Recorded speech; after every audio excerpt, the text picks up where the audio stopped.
Allora, buonasera e benvenuti a questo quarto appuntamento dei Development Webinars.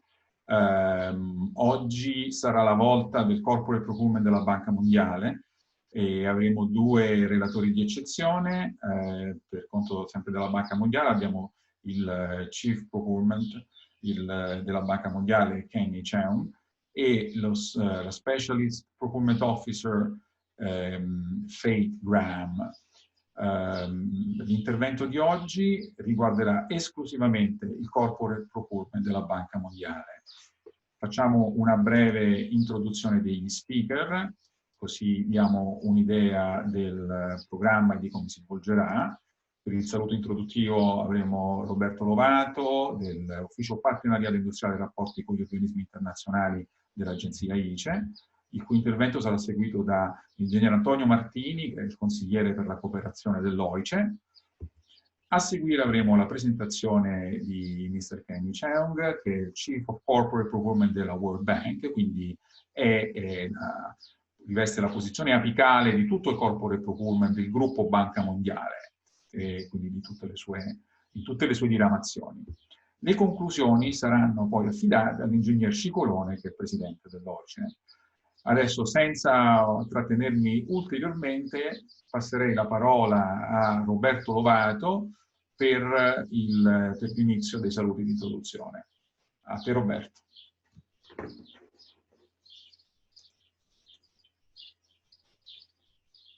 Il microfono, per piacere, è disattivato.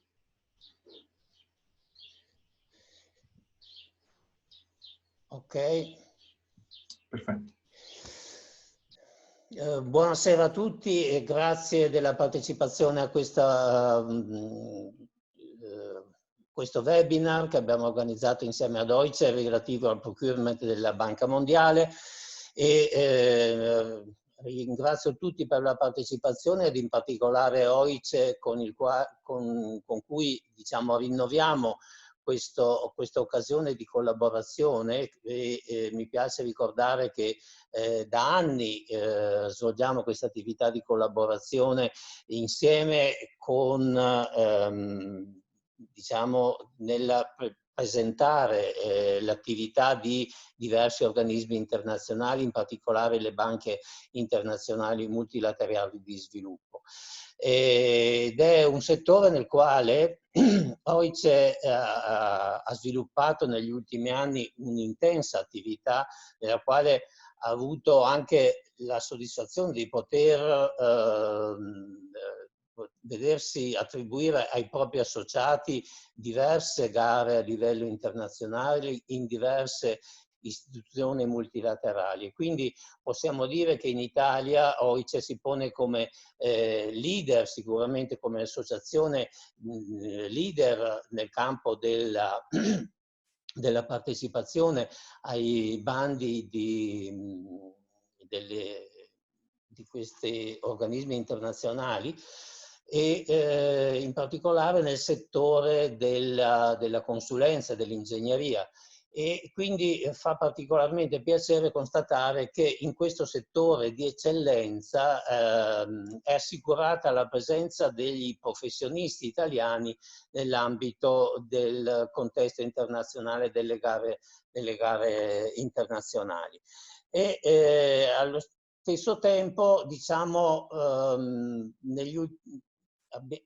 c'è da rilevare che abbiamo sempre organizzato insieme degli eventi in diretta sia in diverse parti d'Italia.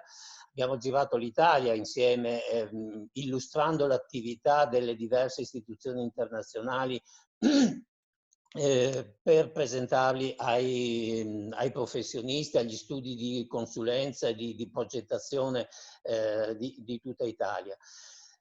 La circostanza della crisi sanitaria internazionale ci ha indotto, ci ha costretto, oserei dire, all'organizzazione di questi webinar che per noi sicuramente sono stati una scoperta, sono stati sicuramente uno strumento attraverso il quale diffondere ulteriormente la conoscenza e le opportunità di queste di questi organismi internazionali all'interno del tessuto imprenditoriale italiano. E in questo ambito quindi abbiamo scoperto l'opportunità anche di diffondere sempre di più le opportunità offerte da questi organismi, anche perché le aziende italiane sono alla ricerca di nuove opportunità in diversi ambiti in tutto il mondo. Quindi possiamo dire che nell'ambito delle banche multilaterali di sviluppo, OICE abbia rappresentato per il settore imprenditoriale italiano un elemento di avanguardia, un elemento pionieristico alla scoperta delle opportunità offerte da questi organismi internazionali. E mi auguro che questo esempio possa essere seguito non solo da aziende di consulenza, studi di consulenza, ma anche da aziende che propongono i loro prodotti a queste istituzioni, ai progetti finanziati da queste istituzioni, in modo da inserire sempre di più, sempre meglio i prodotti italiani nell'ambito dei progetti internazionali di sviluppo. Quindi ecco, mi fa piacere pensare che OICE sia un po' l'apripista italiano verso queste nuove opportunità di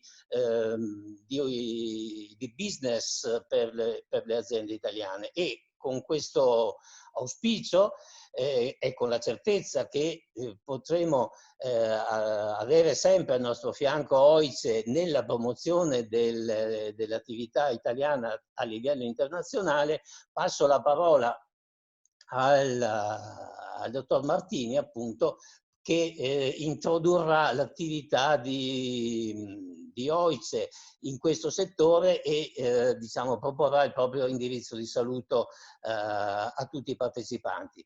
Prego, dottor Martini. Ingegner Martini, prego. Grazie.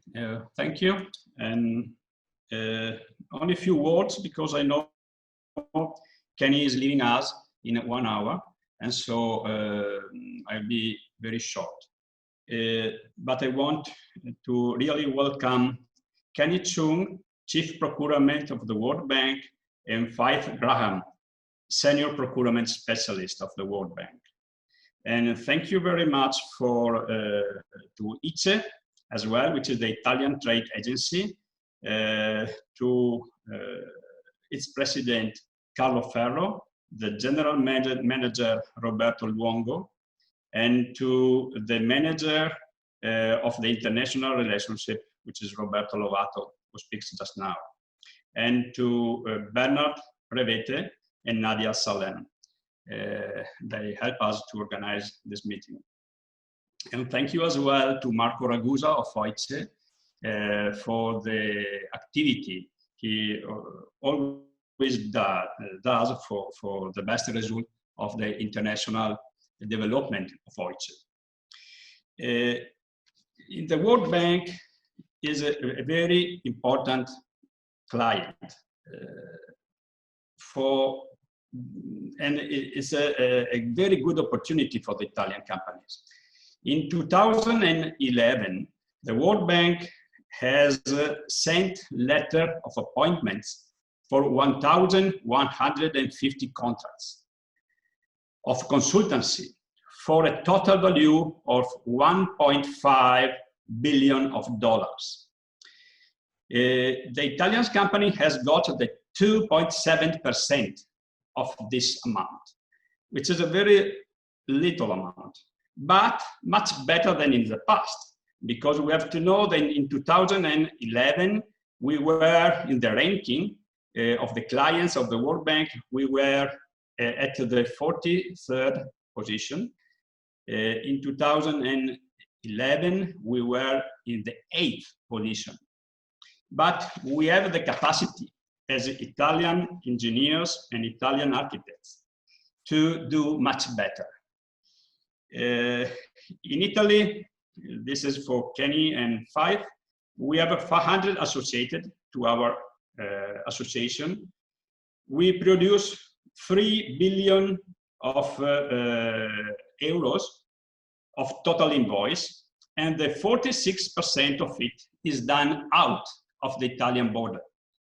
That's very important, I think, that you have in mind that our companies are absolutely ready to move out of our border and to serve in the best way with the best technical level World Bank and all the projects that World Bank has around the world.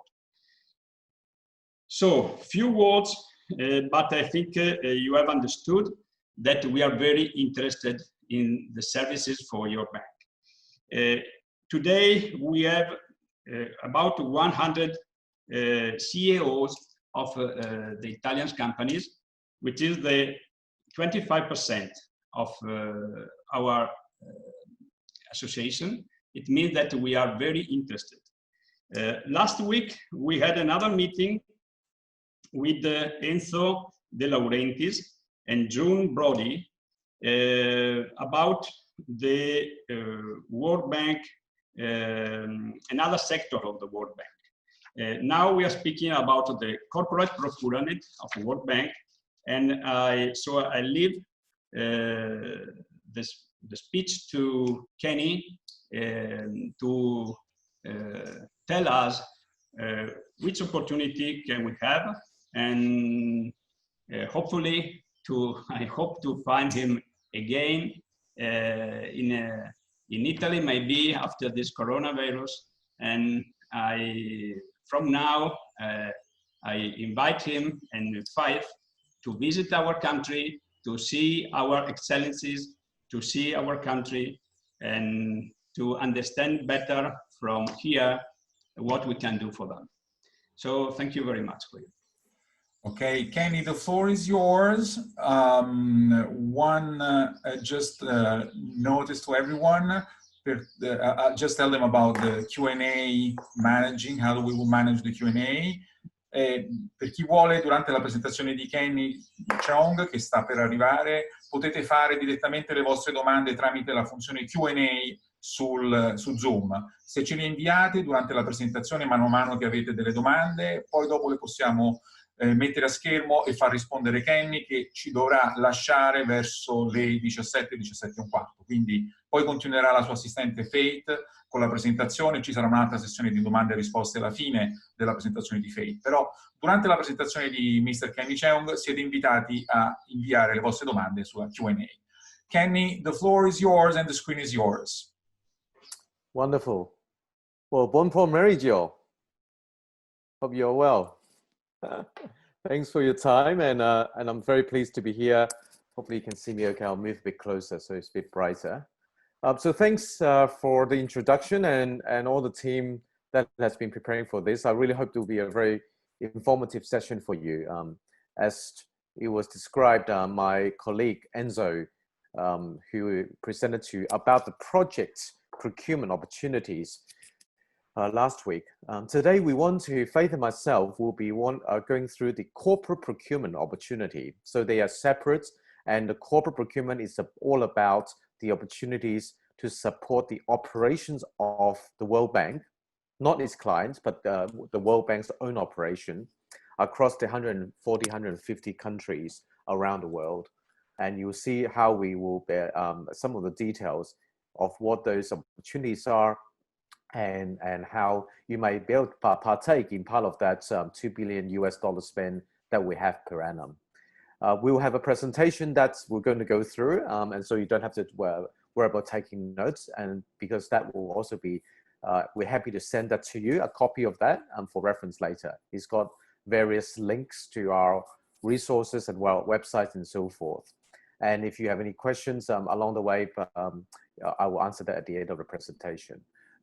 In terms of time, I will begin the first a third of the presentation, and then I'll open up for any particular questions to you, and then I'll get Faith to then continue with the rest of the presentation in case I need to cut out earlier for my next meeting. Okay, so thanks very much again for setting this up. So let me just try to share the screen, and we'll take it from there.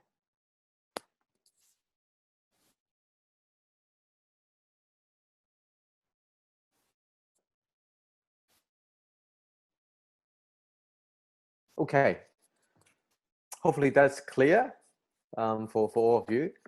And I'll also try to just make sure I can see some of you on the screen. Excellent.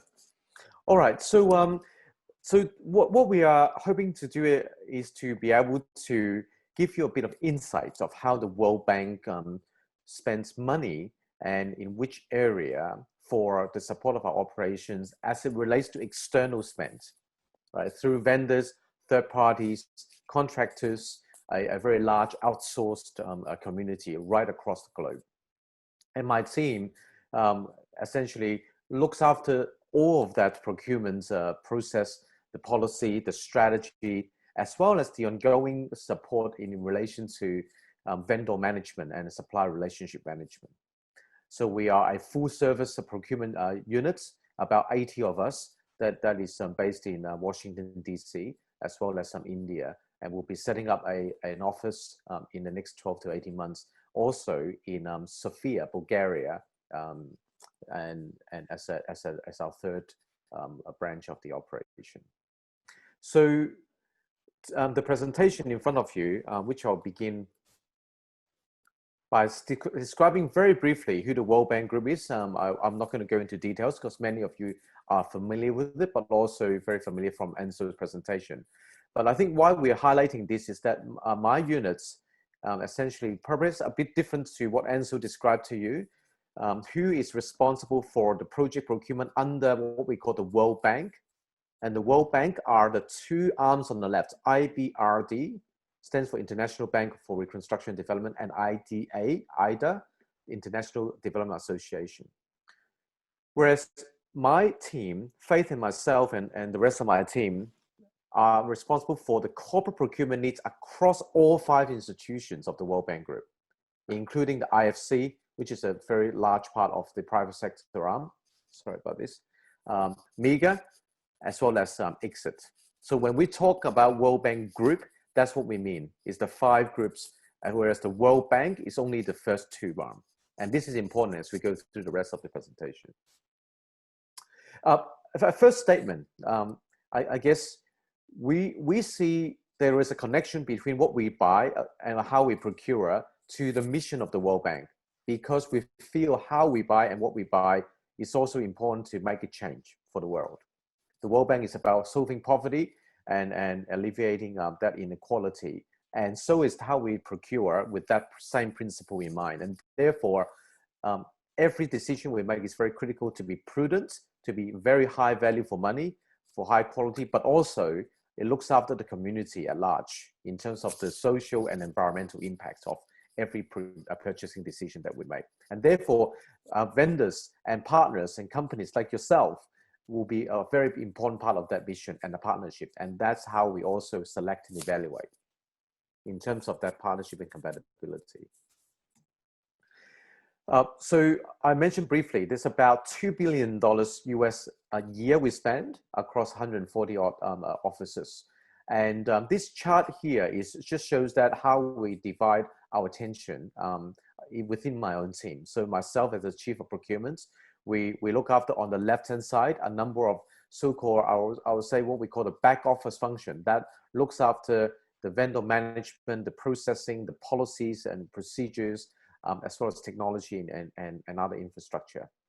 And on the right-hand side, you can see 5 boxes there. These are the categories that we split our attention across to divide the spend of the $2 billion into 5 major categories, because we take a very much a client-centric approach as well as a category-focused approach as we come to buying decisions. And across all of the offices, as well as the 5 institutions, we look at category as a whole and we find the best synergy and the maximum buying power across those 5 category groups.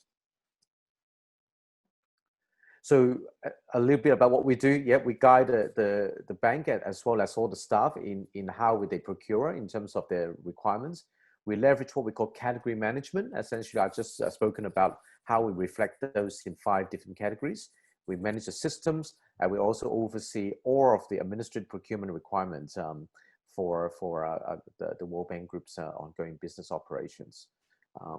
So we are full service end-to-end a business unit. The core principle, these are very important, and even though many of them are self-explanatory, but it is important to share and highlight the focus that we have about transparency and equal opportunities, the value for money aspect, and also the qualification aspect is very, very important. And we focus on almost all of our activities. I think if I look at a high level statistic, over 90% of our activities or even higher are competitively bidded. So we do have some single source and sole source arrangement from time to time and for various reasons, but the majority of what we do is competitively bidded. Now, why is that important?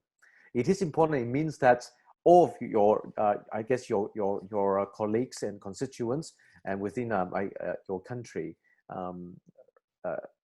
I guess the context, all the opportunities, especially over $250,000 US, are advertised. And unless there's for a special security reason, that means there is no special channel that you need to go through to find out what's going on because they are public. And also that means that everybody would be given equal opportunities. It doesn't mean that you, just because you have not worked with the World Bank before, you won't get a chance. But it means that we welcome competition, and competition is our friend. And also competition means opportunities for everybody. And that's why we have so many vendors. For the $2 billion spend, we have over 34,000 vendors on our active vendor registry. And the reason is because we try to maximize the opportunity, whilst we balance the fact that sometimes we also wanted to get economies of scale, and therefore some of the relationships, we also focus on long-term relationships.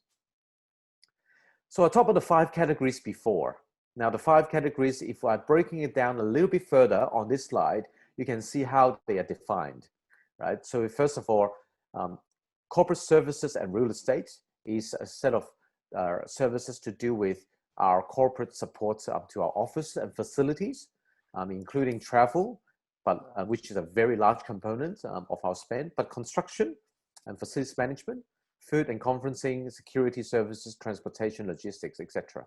So that's one bucket. And I'll show you what the split in terms of the spend is in that bucket out of the 2 billion.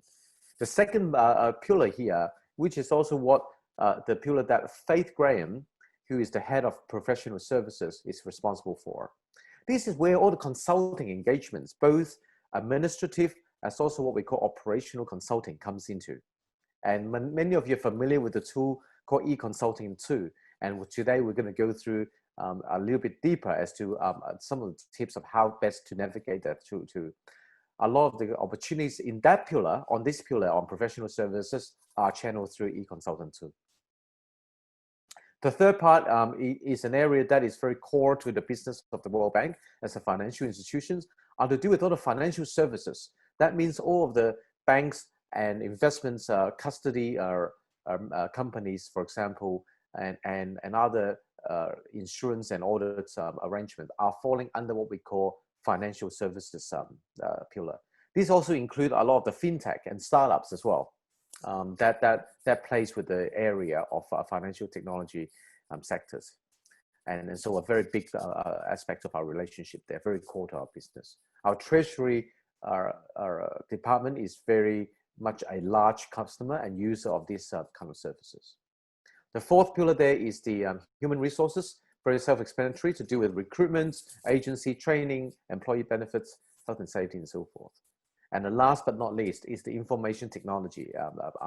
And as you can understand, for a financial institution like the World Bank, which is effectively a technology company, because everything we rely on is so much IT focused, it covers all of the hardware, software, cloud, and other labor services and all into that.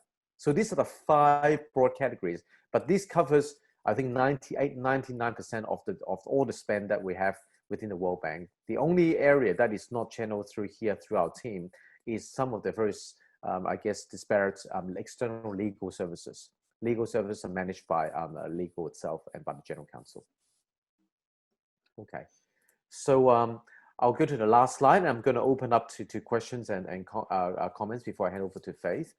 So this slide it shows the split of the 2 billion. As you can see, the largest bucket is in the corporate services and real estate area, followed by the professional and financial services group, and then the human resources and IT.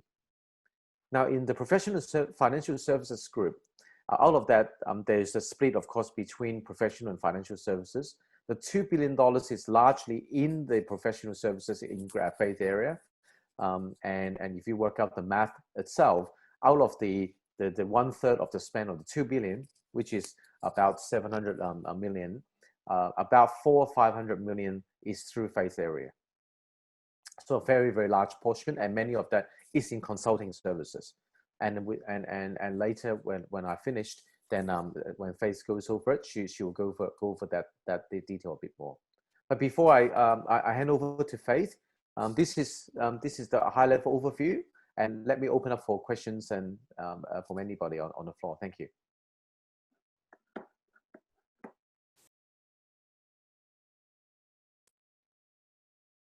Bernard and team, back to you in terms of any questions and answers that anyone had. Do I use the chat box, or is it going to be verbal? Okay, so let me have a look at the Q&A.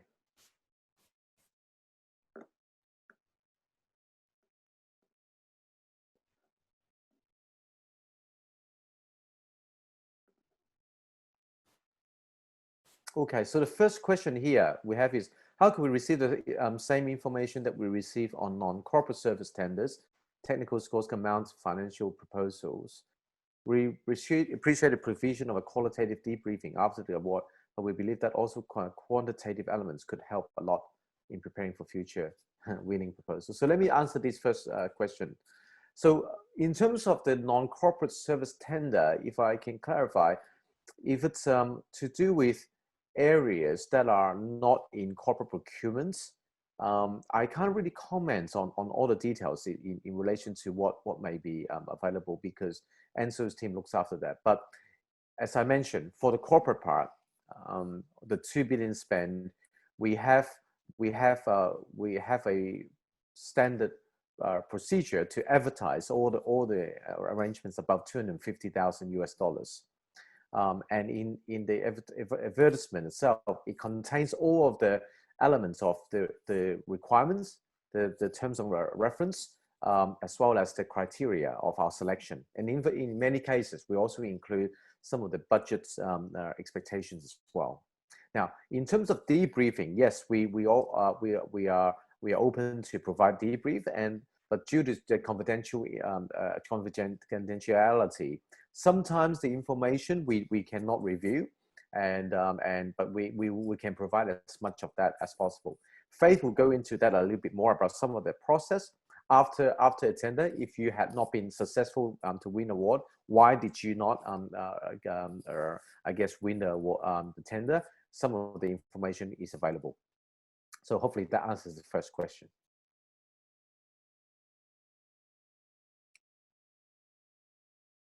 But is there a second question? I saw there's 3 slides before. Is there another question? Ci sono altre domande? Vediamo, let me check. There is just a clarification from the same gentleman, Enrico Esposito, which says non-corporate means the World Bank funded projects worldwide. It's just clarifying what he means by non-corporate. But I think we can go ahead while questions keep pouring in. We're just still at the beginning, and so there are not many questions. So if you would like to go ahead with the presentation, either you or Faith, we can gather more questions for the end. So why don't we do that? Thanks, Bernard. I'll hand over to Faith now, and we'll continue with the sharing of the presentation to go into a bit deeper on our processes, but also specifically about opportunities that are available through e-consultant to deal with administrative and operational consulting procurement. So with that, I'll hand over to Faith. Thanks, Faith.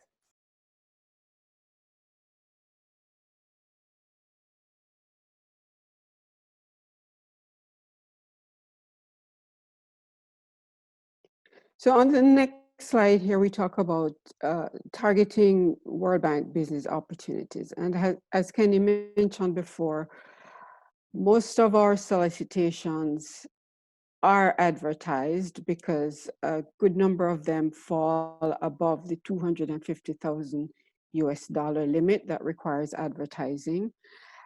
And for the operational consulting section, which falls under my team, the advertising threshold is actually 50,000 US. So everything over $50,000 gets advertised, except in some situations where we do a single source. And I think most of you would already be familiar with our business opportunities page on our website, which is shown through this link, which will send you this presentation, so you can always go there and look at what we have there. So the critical thing is that we want firms to participate in business opportunities where there is a fit between the capabilities that you bring and what we are looking for. So our typical solicitation process is that we have an expression of interest, which is advertised. We invite firms to participate in that expression of interest. Once we receive those expressions of interest, then we will do a shortlisting process. And so Kenny, we're seeing a different set of slides. Do you need me to share my screen? Is that working now? I was just trying to get rid of my video. Yeah. Okay, we're still on the previous slide. So if you move to the next slide. Right. So we typically issue a request for expression of interest through our website. And then once we receive those requests, those expressions of interest, then we have a panel that does a shortlisting.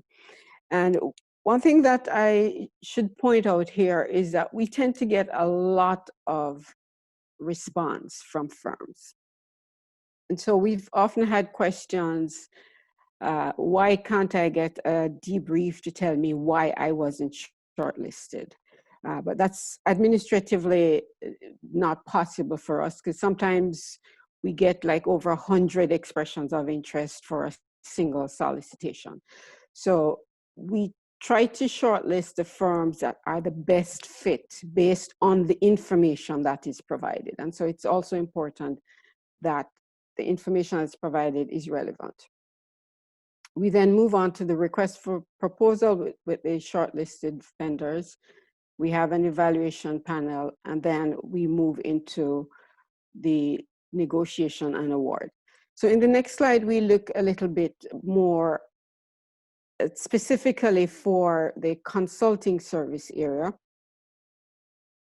We typically use what we call a quality and cost-based selection method, where we have an assigned score for your technical proposal, and then we have a score for your financial proposal. And the way that we run our solicitations is that the team has to score your technical proposal before they have access to the financial proposal, because we don't want the technical scores to be prejudiced by having seen the pricing before. So once they've scored the technical proposals, then we open the financials. We do the calculations based on the pricing, and then we come up with the overall score. And as you know, for operational consulting requirements, we typically publish the budget. So everybody has an idea of what we're looking for in terms of the cost. And part of the reason why we started doing that was that sometimes firms would look at the terms of reference and they would have a conception as to what the scope and the nature of the work was. And that often was not commensurate with what the bank was expecting and the amount of money that we had budgeted. So that was the basis on which we then provided the budget. We do use single source from time to time if the teams can demonstrate that that provides best value for the bank. So for example, we do have situations where a vendor is the leader in a particular area. For example, say we want to do some sort of modeling, and there is a firm that has that model already developed, and so what we would be asking for is incremental work. We may single source with that firm rather than hire a new vendor who's then going to have to try to build a model from scratch. So that's a type of context within which we do single source. Or if there is some emergency situation on the ground, for example, during the current COVID-19 situation, we've done quite a number of single source because of the need to respond very quickly. The fact that people cannot travel, so quite often if a firm is already present in country, it's easier for them to deploy, or if they have resources on the ground, they can deploy those resources there. So those are some of the circumstances in which we do a single source.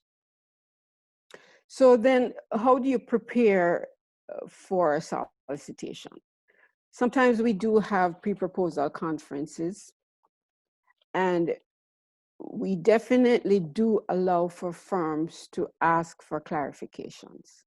And that is very important because we want to ensure that everybody is basing their proposals on similar assumptions. So if there is something that's not clear in the terms of reference, our preference is that you ask the questions up front rather than make an assumption, submit a proposal based on assumptions that may not be aligned with what the project team is looking for. We expect firms to address the specific requirements that we have. And we're often looking for specific experience. So experience that may be similar. If you think, okay, yeah, I can do this because I've done other work that's like this, you may get shortlisted, but once you are submitting your proposal, you have to demonstrate that you can do the work that we're asking for.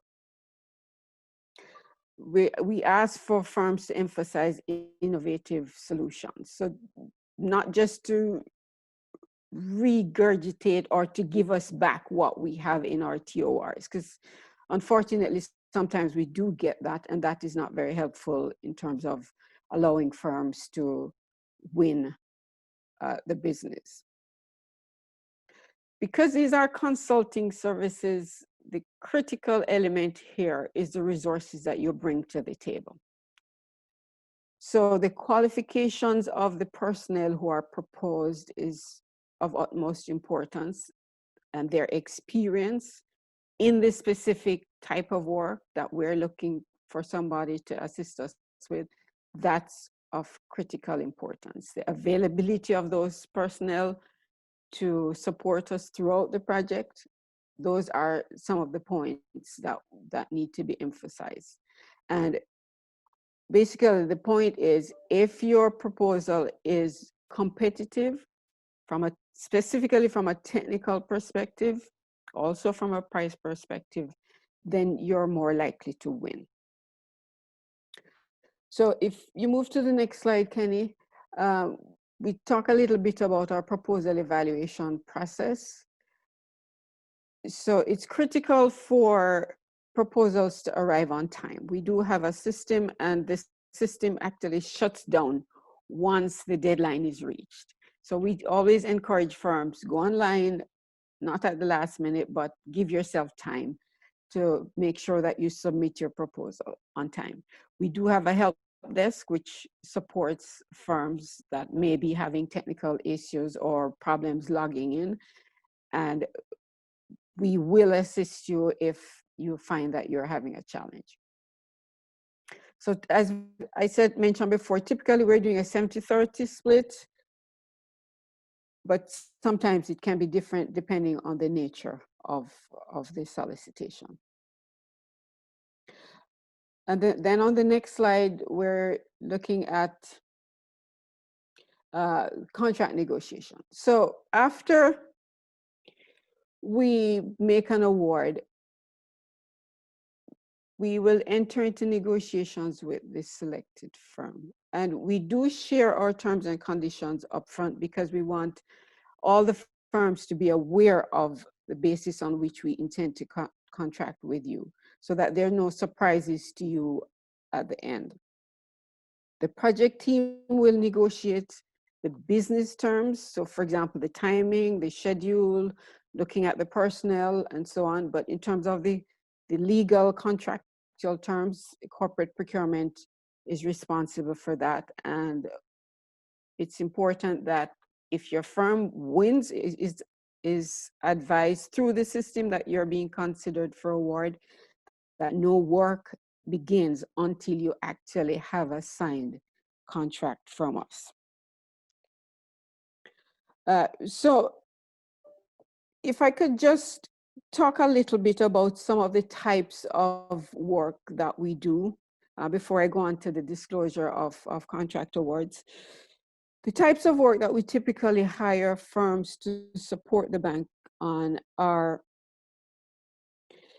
in energy and environment, urban disaster risk management, health and education sector work, transport related services. We do a lot of surveys.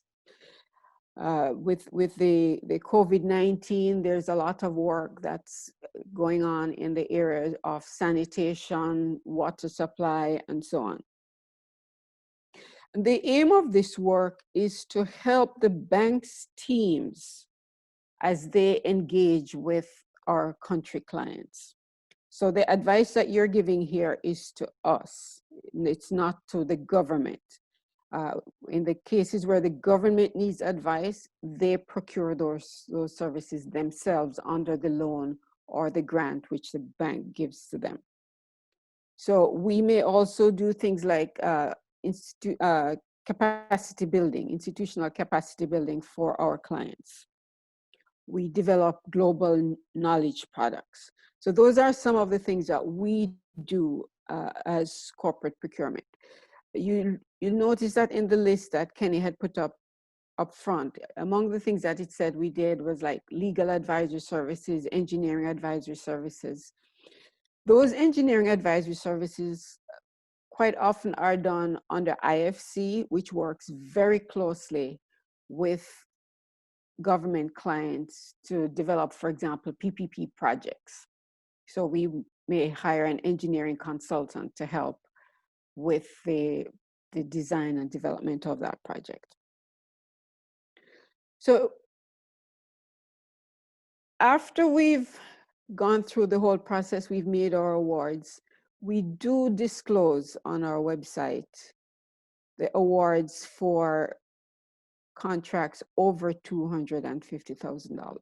So that information you can find on the website. It gives a brief outline of the types of services that were requested. It tells you the name of the firm. It tells you the country that the firm is related to and the amount.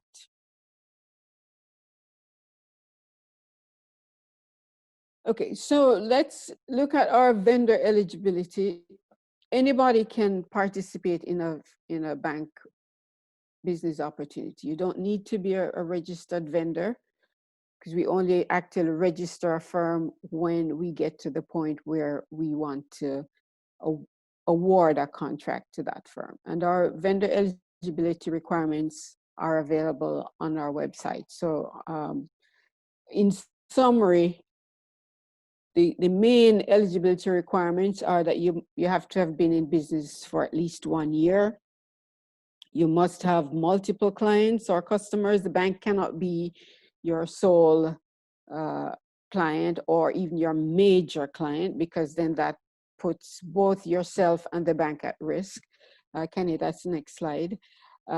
No more than 20% of your revenue should be coming from World Bank Group business. Where there are business licenses that are required, then you're expected to have the appropriate licenses, and then we expect that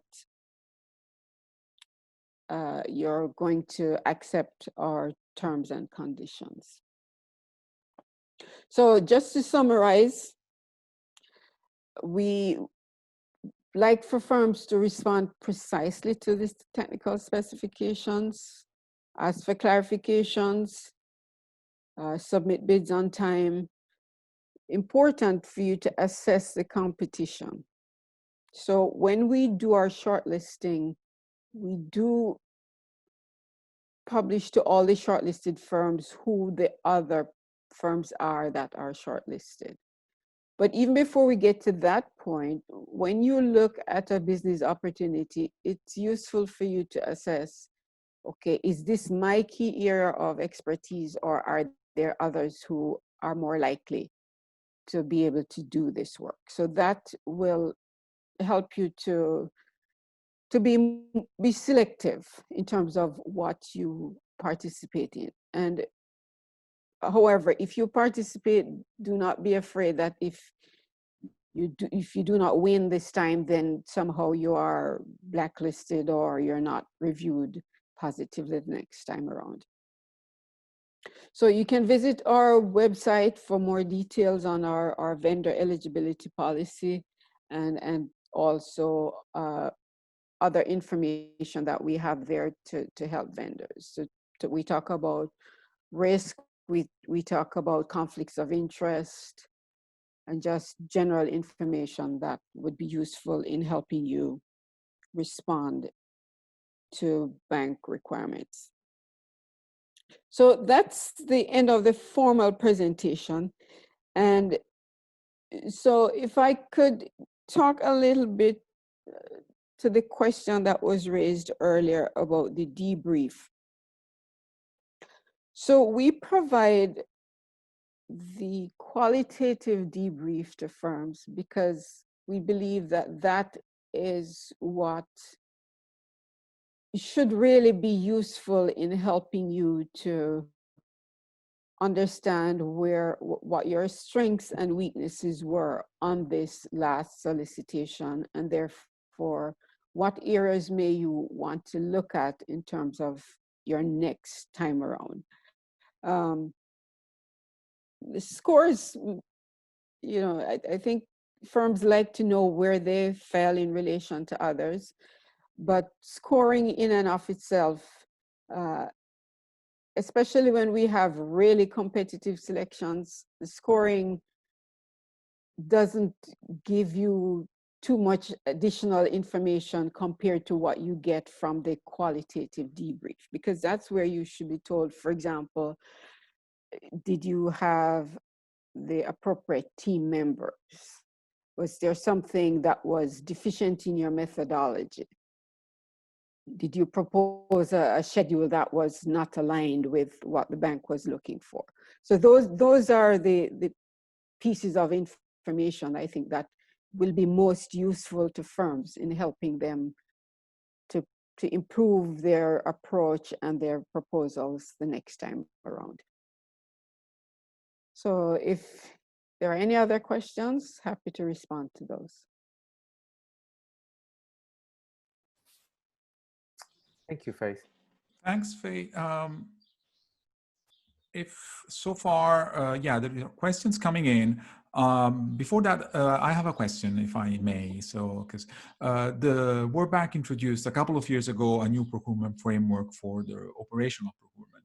Does that new procurement framework also apply to corporate procurement? I mean, this new procurement framework put a great emphasis on the quality of the proposal. So it reduced the weight of price compared to the price of quality. And we just wanted to know if this new procurement framework also applies to corporate. Thank you. Perhaps maybe I can answer that.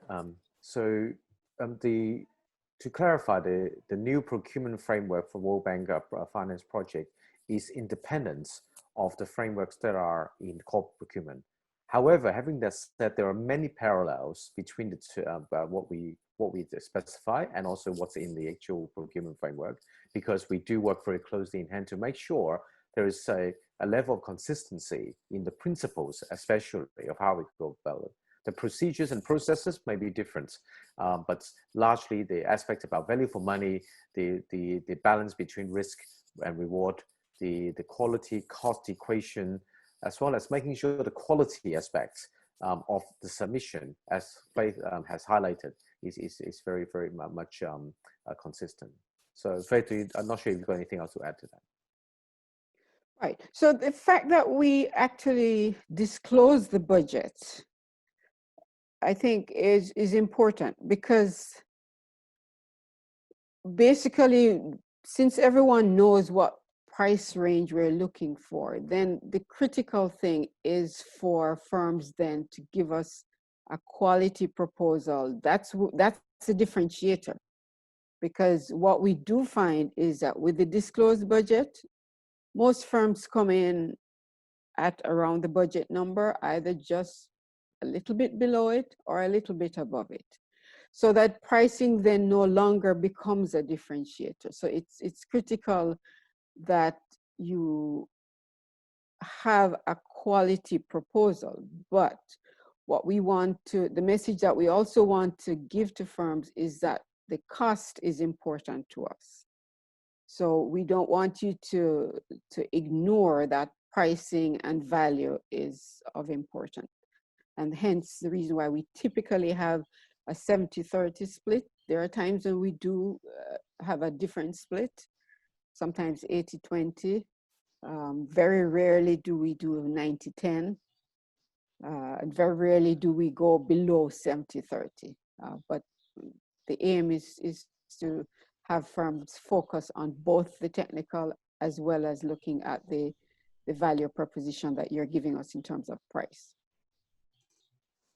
Okay, thank you for your answer, both. We have another question now, which comes from Mr. Enrico Quagliano. How much is, how important it is to have a local partner in the country where the opportunity is addressed? Okay, so I can take that one. So okay. It all depends on the nature of the assignment. Because for some assignments, some of the consulting assignments, for example, may involve a lot of research type work. But there are others that require on-the-ground activities. Having on-the-ground partners is important, because then, among other things, it's going to help to minimize your cost. It's going to minimize the amount of travel that you have to do. And the local partner often brings better knowledge and expertise in the situation that we're looking to address than bringing someone that is totally new to the city. You may be an expert in your field, but you may not be familiar with the specific circumstances. So based on the TOR, it would be good for the firm in each instance to assess whether having a partner on the ground is going to help to enhance your capabilities and your ability to win the contract. And there are a few occasions where the RFP will indicate that you're expected to have a local presence. If I may also add to that, Faith and Bernard, in the coming few years, we are also we're going to be introducing additional framework where we are going to focus on the opportunity to give more opportunity to firms and vendors that may have a minority representation, a local representation, and in addition to what we have today, for example, of also women-owned businesses. These are all of our sustainable procurement activities that we try to drive. One of the three focus areas is the diversity of our vendor base. So therefore, break away from the myth that people say that if you're not a US-based firm, then you're going to have less opportunities. That's far from the truth. We're trying to emphasize and reinforce the importance of local content, for example. Thank you. Thank you for adding that. We were just wondering, while some questions still come in, if there is, we mentioned that we might see the, if we want to a little bit go on the eConsultant 2 platform. You mentioned that at the beginning. If, I don't know which one of you two would like to tell us a little bit more about it, or if you would like to showcase it on sharing the screen and tell us something about it. Okay, so I can tell you about it. So the eConsultant 2 is the system that we use currently, where firms can go in and you can see our business opportunities advertised, and you can also participate. So let me see, I'm using my personal laptop, so it's not as easy to get to the eConsultant website right now. So, but let me see if I can actually go there and show you what it looks like.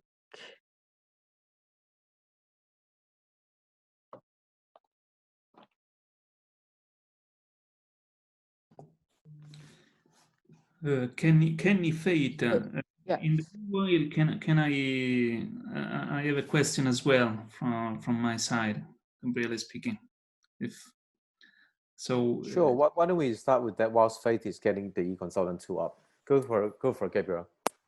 Okay, so it's regarding the term and conditions. So I was reading the slide that Faith showed about the term and condition. If I well remember, you say term and condition are negotiated only by corporate procurement, which I can understand easily. And there was another sentence, business terms are negotiated by project team. And here I cannot see the limit of this, or where what is negotiated by project team and what by corporate procurement. Okay, so when you submit your proposal, you would have set out what your methodology and your work plan would be. So quite often, as part of those negotiations, the project team will want to have alignment with you on the work plan, for example, the timing, who is doing what. You know, is your team top heavy, or do you not have enough of a particular type of expertise versus another type of expertise that you've proposed? Does the team feel, for example, that if it's something that needs you to be on the ground, that you've proposed 2 visits, but you need to do 3 or 4? If you have to do workshops with participants to make sure that all of that is aligned. So that's the business aspect that the team would be negotiating with you. Good. Thank you. Thank you. Okay, so if I could show you what the eConsultant looks like. Okay, so this is what you would see if you type eConsultant 2 World Bank in your browser.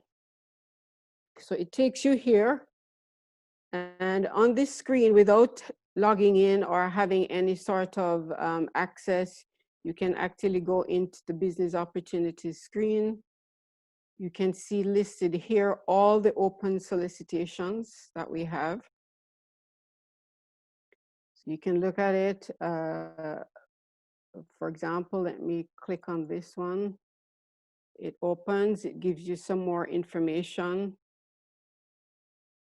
It tells you when it was published, what's the expression of interest deadline, and it gives you a description. And then quite often we have a TOR that's attached. So you can click on that TOR so you can get some more details on on the scope of what we're looking for. It sets out here what the qualification criteria are.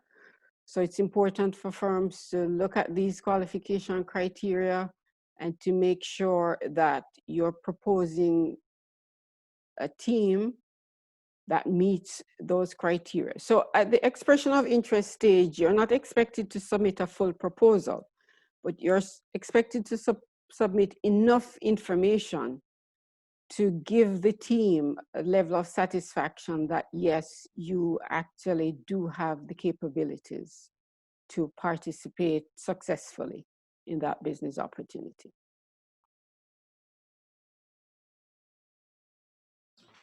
Okay, thank you. We also have another question coming in. If I'm sorry, I don't know if Faith, you want to continue or if you were completing. Well, I think that's basically it. On the website, we also have, if you go back to the home, here are some resources where firms can get an overview of the system and how it works. And then there's guidance through how to log in and so on. We do post notices, as you can see right here at the top. Today is actually our fiscal year end, so we post notices so firms actually do know that the system is going to be unavailable for the next few days while we do our year-end closing. There's other notice here for firms if they're new users, in case they're having challenges right away, you have information as to what you can do or what you need to do to improve your access to the system. So it's very intuitive, and we do have a help desk, and that help desk is available not 24/7, but they're available about 18 hours per day. They do work Washington, D.C. time, but that team is there to answer any questions that you have at any point that you're trying to participate in a solicitation. One question was, can we find these RFQ and RFPs also on the development business website? Yes. So as a courtesy, we actually do also post on development business. But development business actually then directs you back to the eConsultant 2 website. So for firms, there are some firms we know who have a membership, I think is what it is, to development business. So you can go there and you can see all business opportunities across the development sector. So that's why we link into that website. But you always come back to our website if you want to express interest and to get all the details on the business opportunity.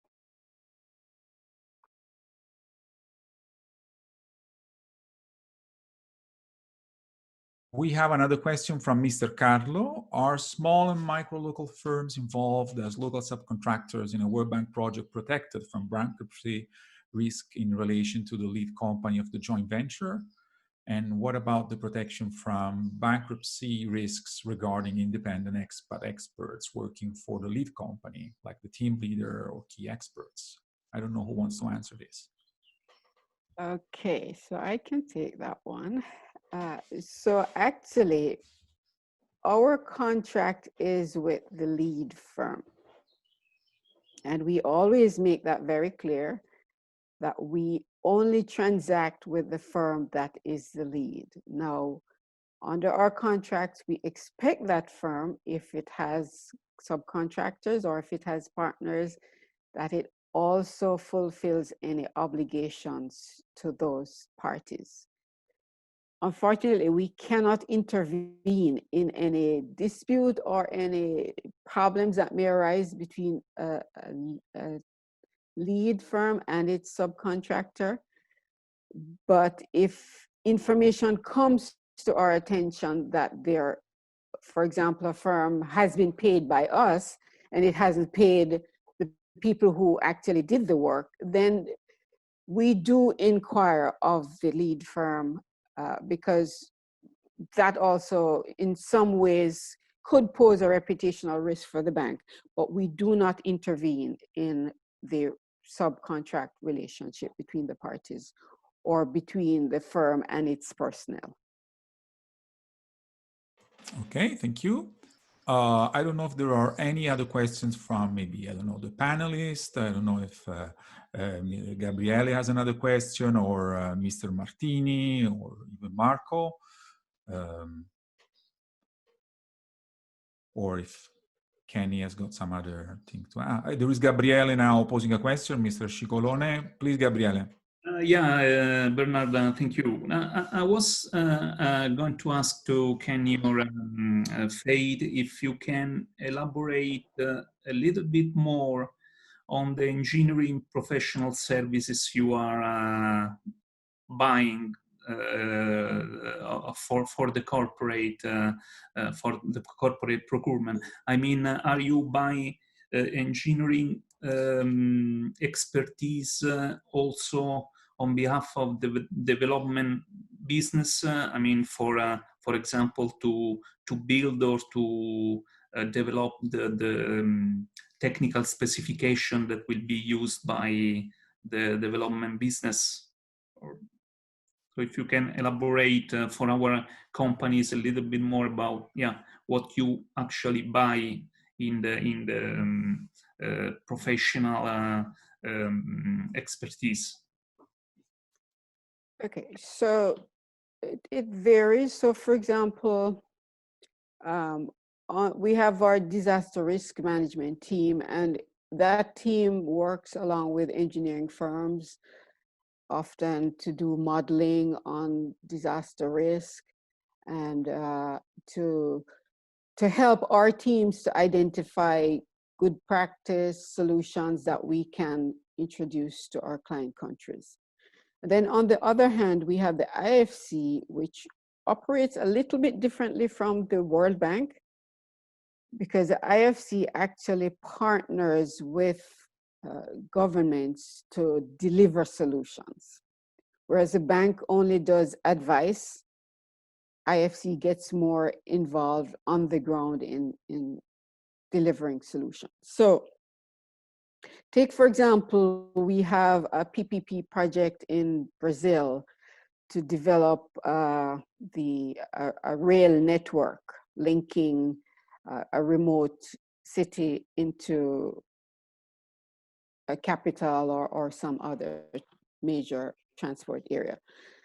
The government may ask IFC to assist them in developing that project. So in that regard, IFC then becomes almost like a consultant to the government. But we don't have all of that in-house expertise. So what we do, we hire an engineering firm, we hire a legal firm, we hire whatever other technical expertise is necessary to help us as the consultant to the government to develop that PPP project. So that's one of the key areas where we use these engineering services. Yes, and I have a question as well. Do you have something like a database or a list of consultants that you can call when something urgent come on, or everything is done time by time with the tender? So as we mentioned before, Kenny mentioned that most of what we do is competitively sourced, but we do have, based on our experience and the number of firms that we've worked with, and for example, if we have repetitive type requirements, then based on our prior experience, we may reach out to a firm to have them work directly on some project. However, we try to minimize that because we do not want teams to then say, okay, this one firm has the expertise because they've worked with us on this project in 10 other locations, so now we're going to work with them here. Because that exposes the bank to risk also, because then all of our dependence is going to be on that one firm.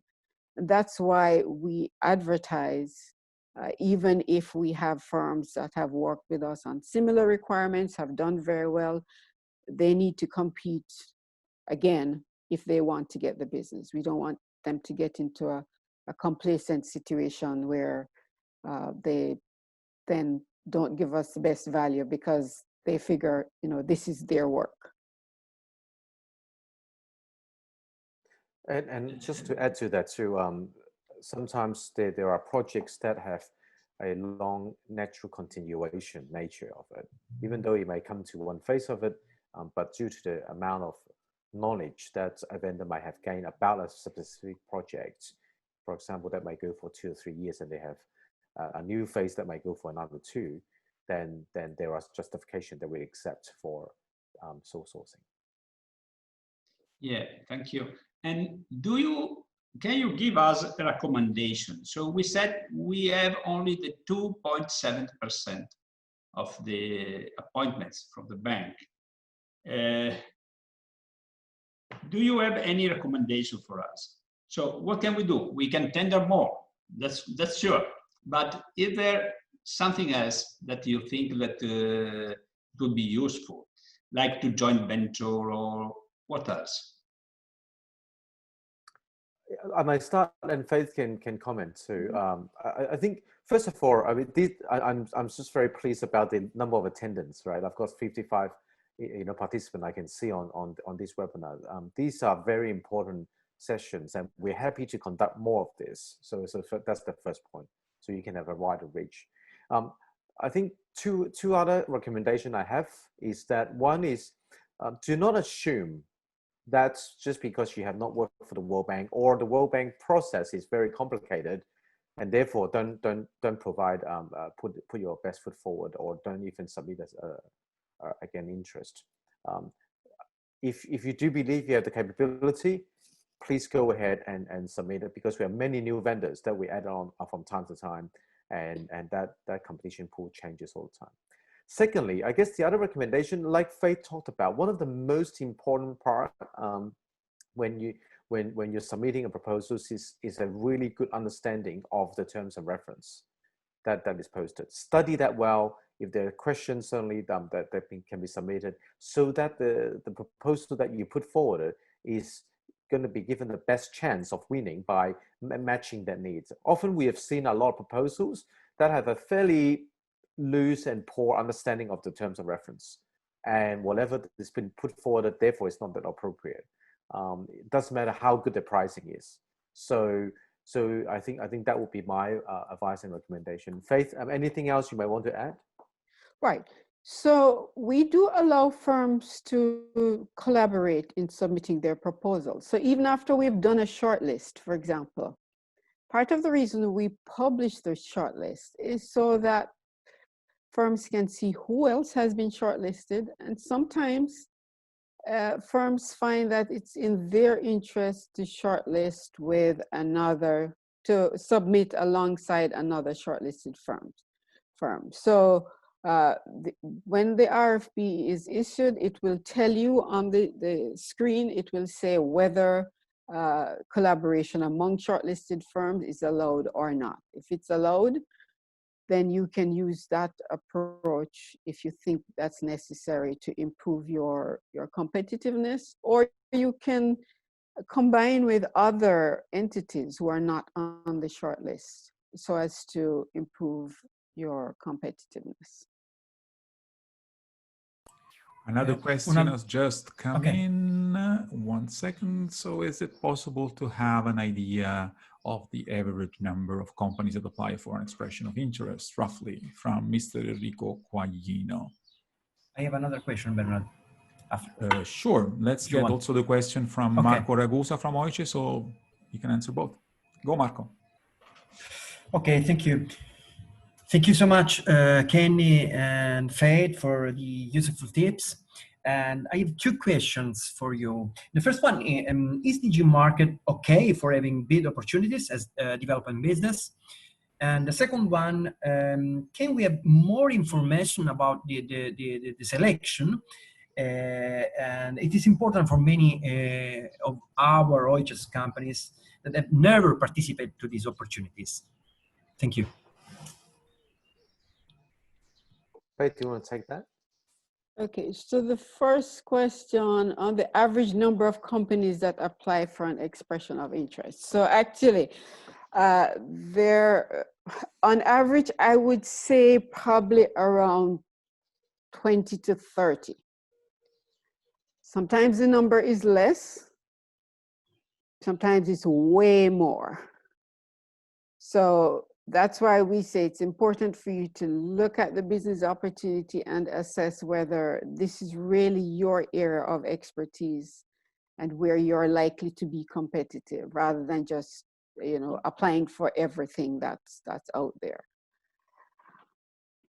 And then the question on providing more information about selections, if I understood that clearly.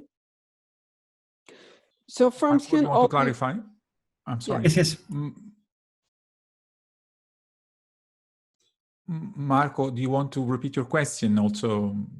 Yes, the first. Yes, yes. So the first one is: did you market okay for having bid opportunities as development business and others?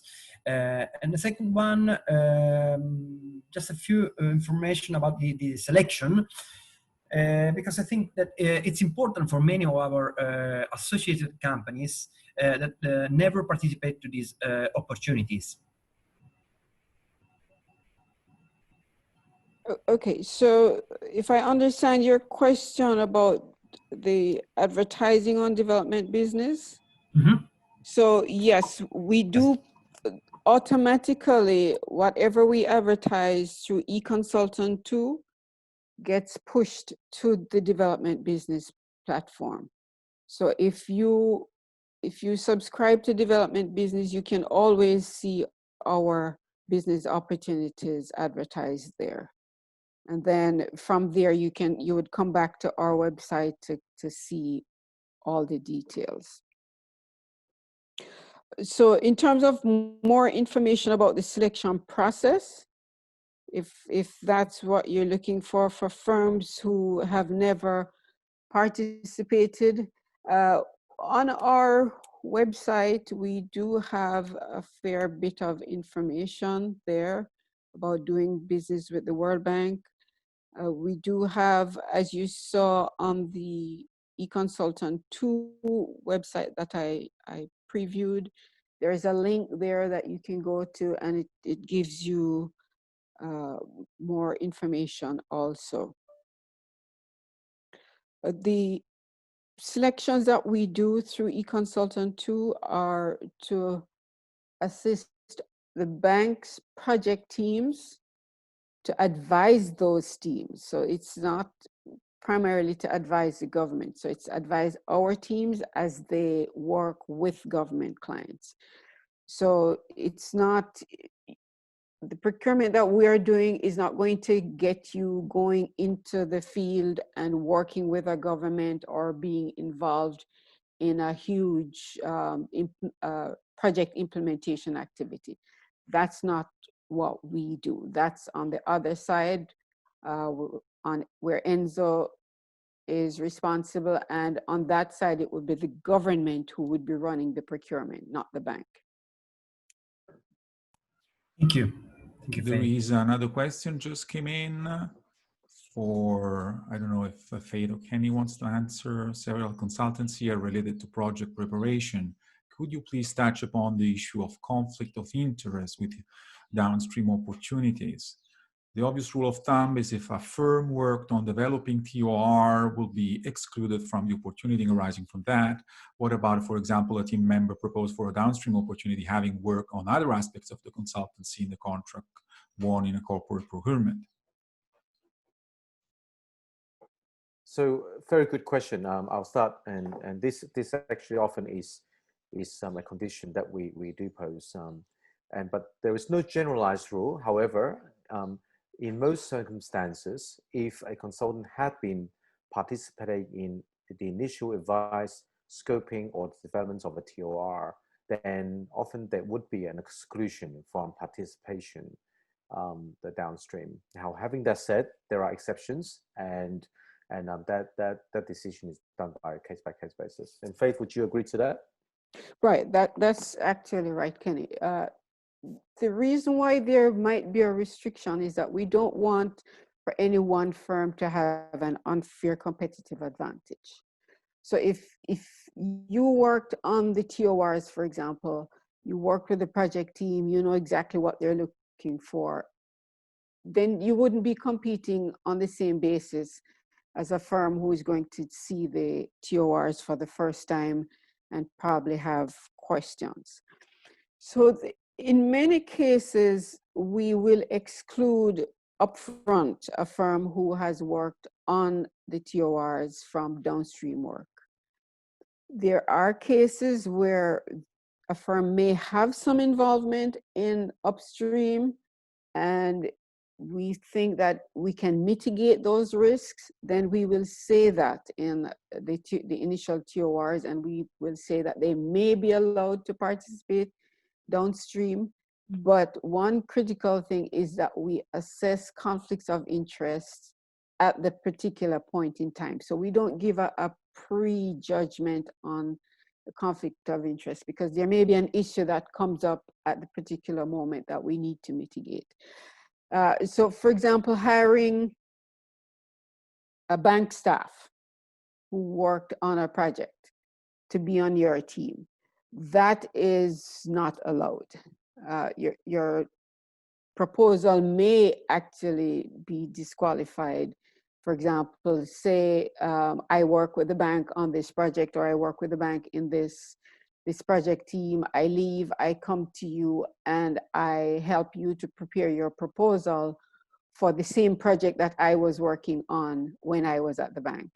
That's a clear conflict of interest, which could impact the ability of your proposal to qualify for award.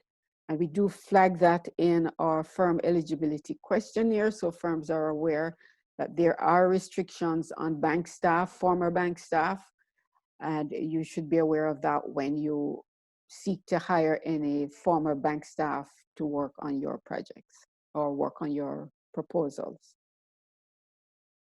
We have another one from Mr. Enrico Esposito.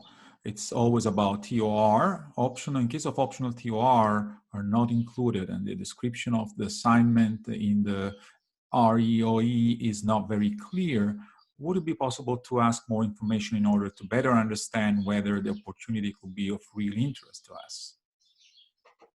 Okay, so at the REOI stage, actually, we do not have a clarification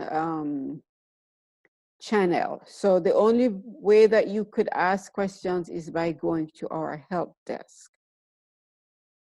So if there is real concern that the description is not clear enough, then you would have to send a note to the help desk, who can then reach out to the project team, and they may, in that event, update the request for expression of interest to provide clarificatory information. So unlike the RFP, where we do have a channel where you can go in, put in questions, and then we post answers, at the REOI phase, we don't have that option. So our expectation and our request of project teams is that they, as much as is possible, upload this draft TOR, and the TOR that you get at the REOI stage is a draft, just aimed to help you understand the requirements. So that's the approach that we use with our project teams.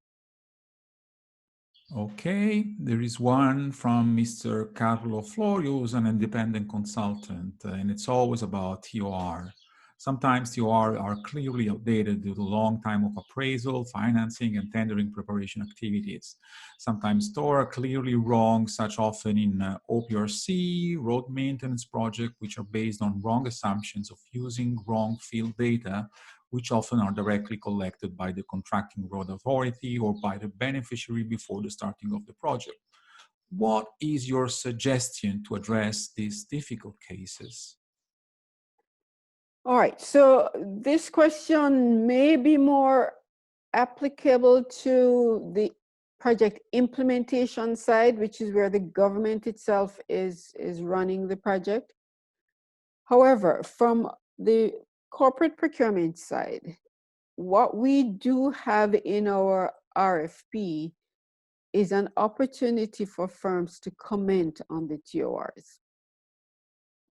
So whenever you you start preparing your proposal, there's a whole section that allows you to give any comments. If you see deficiencies, if you see things that probably won't work, if you see things that would need to be addressed differently than suggested in the TOR, that's your opportunity to set those things out. And then in preparing your methodology and your work plan to set out what the assumptions are and any additional clarifications that you think would improve the outcome of the assignment.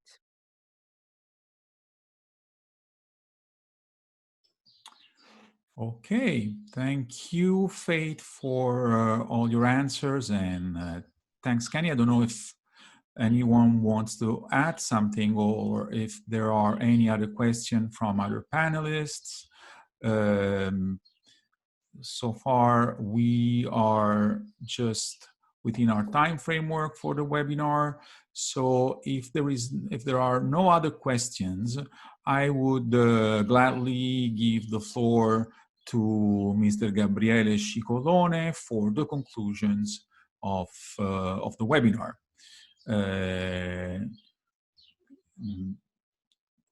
Gabriele Scicolone, a voi il floor. Okay, Bernard, thank you. So once again, Kenny and Faith, thank you very much for your for consecrating a bit of time today to our association and to our associated company, which are very keen to help as we can do with our skills and our competencies the corporate World Bank. So thank you once again for your open and transparent session of Q&A and good answers to our several questions.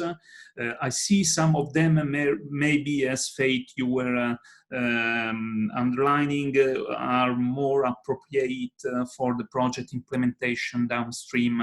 But anyway, it's for us the chance to give you our question and get your feedback. So that's important.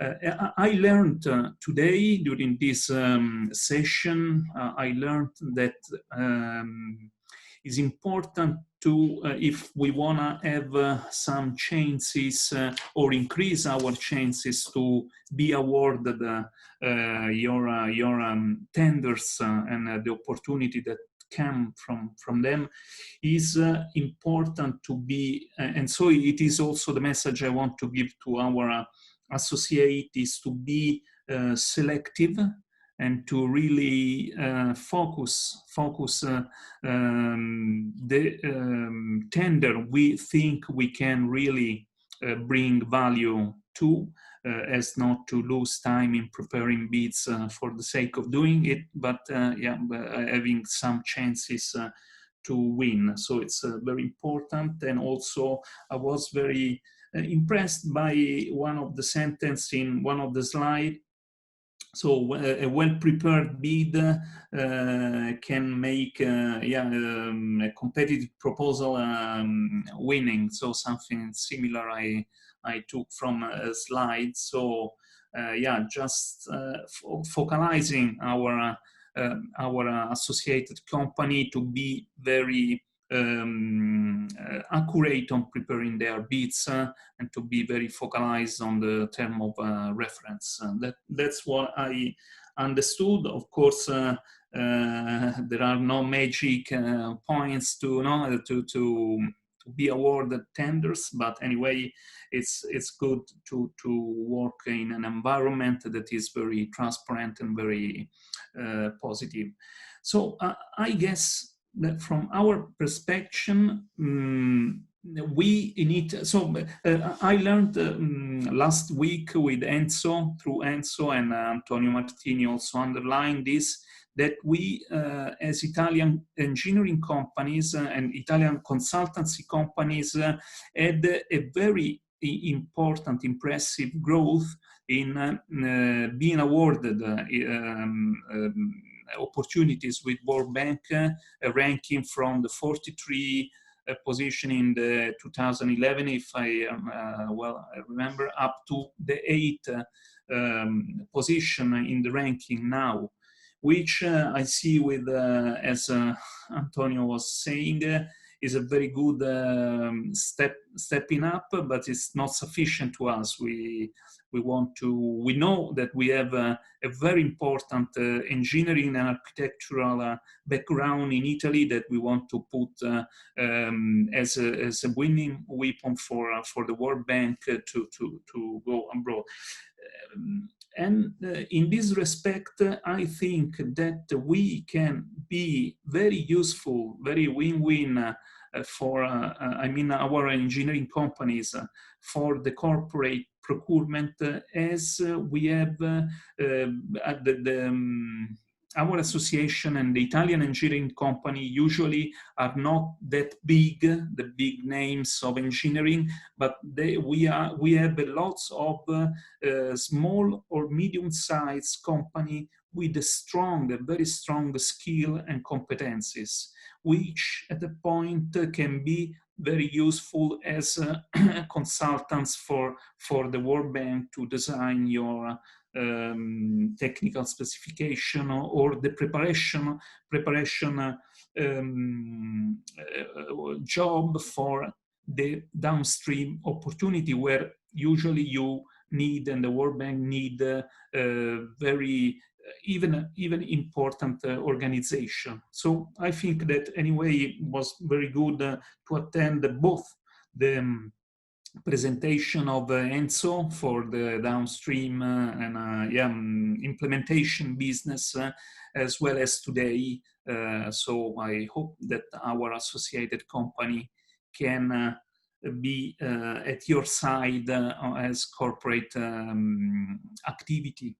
And as I said also last time, having the chance to speak also to my associate and our associated company, I want to remind that if we want to win, at least we have to participate. So just I want to remind our associated company to go in your website, select the project where they think they can bring value and participate, because that's the first chance to win.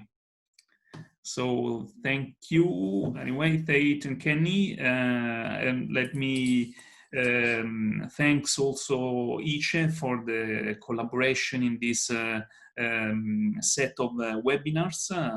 It's one of the many dozens of things we do with Ice. It's always very important to us to have this partnership. So thank you, Bernard, and thank again to Carlo Ferro for the organization, co-organization. Thank you. I'm sorry. Sorry, Bernard. No, that's Okay, thank you so much, Gabriele, and for the conclusions. And before saying goodbye, we just wanted to thank again our speakers and remind that Thursday there will be the final episode of the development webinars, and it will be an introduction to the IFC.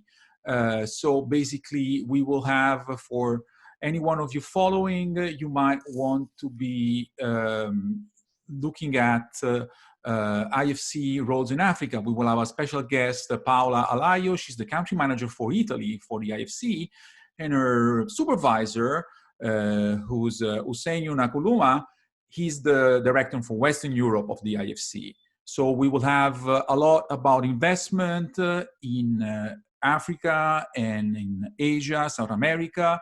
As many of you know, IFC is the global CMIST. It's a CMIST of the world, more or less, as to use on a simplification. So you're more than welcome to join us for this webinar. And once again, let me leave you the contacts of OICE and ICE for any further information.